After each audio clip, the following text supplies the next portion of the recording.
өкпесіз өмір сүрейік.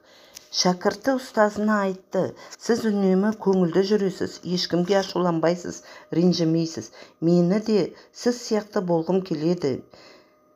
Көмектесіңізші. Шәкіртінің өтінішіне келісім берген ұстазы картоп пен қалта әкелуіне бұйырыпты.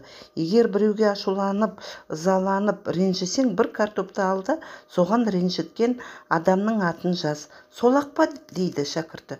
Жоқ, сол қалтаны үнемі өзіңмен бірге алып жүруің керек.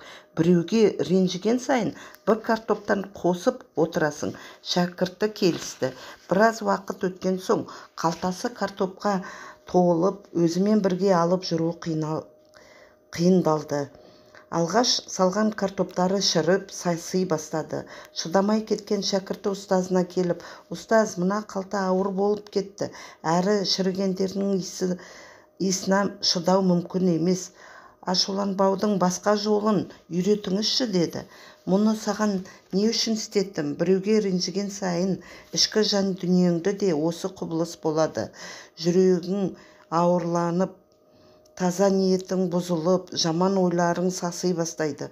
Оны сен байқамауың мүмкін, бірақ ісің әдетке, әдетің мінезге айналады. Сондықтан ренжіген адамыңды кешіре салу, оны ғана емес, өзіңді де артық жүректен арылту.